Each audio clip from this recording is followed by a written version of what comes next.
Pemirsa, munculnya Peraturan Menteri Pendidikan RI Nomor 75 Tahun 2016 tentang Komite Sekolah disosialisasikan jajaran Dewan Pendidikan dan Klinik Tabanan melalui workshop pemberdayaan Komite Sekolah di Aula SMA Negeri 1 Tabanan. Kegiatan tersebut dibuka Sekda Tabanan Inyoman Wirna Ariwangsa. Ketua Panitia yang sekaligus Ketua Klinik Pendidikan Tabanan, Iwayan Kawi menjelaskan, kegiatan ini diharapkan muncul persamaan pandangan dari jajaran komite sekolah untuk bersama-sama dengan pelaku pendidikan dalam upaya meningkatkan mutu pendidikan di Kabupaten Tabanan. Pasalnya, saat turun menyerap aspirasi di sejumlah sekolah, baik Dewan Pendidikan maupun Klinik Pendidikan, masih muncul sejumlah keluhan seperti masih adanya komite yang sedikit kepeduliannya dengan situasi dan kondisi tempat anak didik belajar. Begitu pula komite sekolah sering tidak dilibatkan dalam urusan sekolah. Sekda Tabanan Inyoman Wirna Ariwangsa menyambut baik kegiatan yang dilakukan Dewan Pendidikan dan Klinik Pendidikan Tabanan.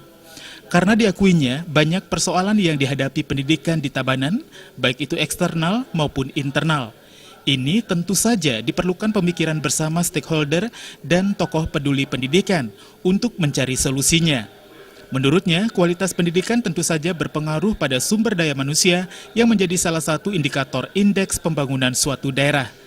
Sementara itu, Dewan Pendidikan Iwayan Madre Swartana dalam pemaparannya mengatakan munculnya Permendikbud tersebut tentunya akan menjadi dasar hukum baru untuk membuat sebuah komite sekolah yang lebih independen, di mana guru tidak lagi diperbolehkan menjadi anggota komite sekolah.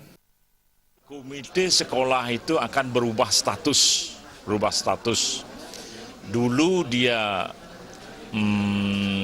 terdiri dari orang tua, guru, dan tokoh pendidik. Sekarang gurunya ditiadakan.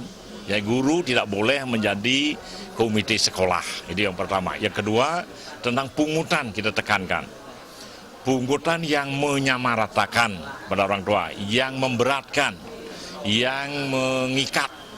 Ini yang kita tidak dibenarkan oleh Permendikbud itu. Kita nanti akan menyampaikan, akan membuat kesepakatan untuk semua. Dia harus memiliki kegiatan yang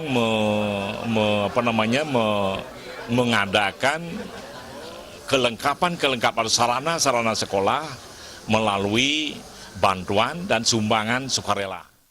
Bahkan dalam Permendikbud itu juga disebutkan komite sekolah melakukan penggalangan dana dan sumber daya pendidikan lainnya untuk melaksanakan fungsinya dalam memberikan dukungan tenaga, sarana dan prasarana, serta pengawasan pendidikan.